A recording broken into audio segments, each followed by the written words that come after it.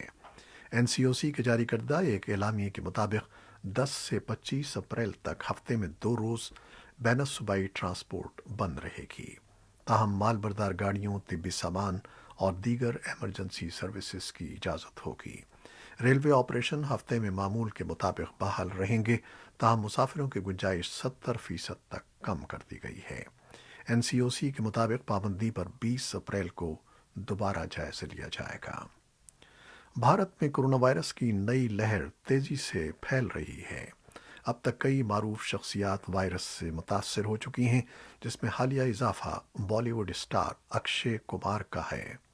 بالی would اداکار اکشے کمار نے ایک ٹویٹ میں کورونا وائرس سے متاثر ہونے کی تصدیق کی ہے۔ 53 سالہ اداکار نے اتوار کی صبح کی گئی اپنی ٹویٹ میں کہا کہ ان کا کووڈ-19 کا ٹیسٹ مثبت آیا ہے۔ انہوں نے بتایا کہ وائرس کی تصدیق کے بعد انہوں نے خود کو الگ کر لیا ہے اور وہ اپنی ضروری دیکھ بھال کر رہے ہیں۔ بالی ووڈ اسٹار نے ان تمام افراد سے کورونا ٹیسٹ کرانے کی درخواست بھی کی ہے جو ان سے رابطے میں تھے۔ ایک ہفتے قبل سابق بھارتی بلے باز سچن ٹنڈولکر بھی کورونا وائرس کے تشخیص میں مبتلا ہو گئے تھے۔ امریکہ دنیا کا پہلا ملک بن گیا ہے جہاں 10 کروڑ شہریوں کو کورونا ویکسین لگانے کا سنگ میل عبور کر لیا گیا ہے۔ صدر جو بائیڈن کی انتظامیہ نے پہلے 100 دن میں کورونا ویکسین کی 10 کروڑ خوراکیں لگانے کا ہدف مقرر کیا تھا، تاہم امریکہ کے کچھ علاقوں میں ابھی بھی کورونا وائرس کے کیسز میں اضافہ ہو رہا ہے۔ امریکی صدر بائیڈن کا جمعے کے روز کہنا تھا کہ وہ لوگوں سے درخواست کرتے ہیں کہ جو کچھ اس وبا کے خلاف حاصل کیا گیا ہے اسے ضائع مت کریں۔ ان کا مزید کہنا تھا کہ وہ چاہتے ہیں کہ امریکی شہری گھروں میں رہتے ہوئے تمام احتیاطی تدابیر پر عمل کریں۔ اس سے قبل گزشتہ ہفتے امریکی صدر کا کہنا تھا کہ رواں ماہ 19 اپریل تک 18 سال تک کے 90% افراد کو ویکسین لگا دی جائے گی۔ امریکی صدر کا مزید کہنا تھا کہ ان افراد کو ویکسین لگوانے کو 1 مئی تک بھی انتظار نہیں کرنا پڑے گا۔ یہ تھیں وہ خبریں جو فیس بک لائیو پر ہم نے آپ کے لیے پیش کی۔ ہماری ویب سائٹ اور یوٹیوب پر یہ بلیٹن پوسٹ کر دیا جاتا ہے، جسے آپ بعد میں بھی دیکھ سکتے ہیں۔ ہمارے اس بلیٹن کو اپنے دوستوں کے ساتھ شیئر کرنا نہ بھولیے گا۔ خالد حمید اجازت چاہتا ہے۔ اللہ حافظ۔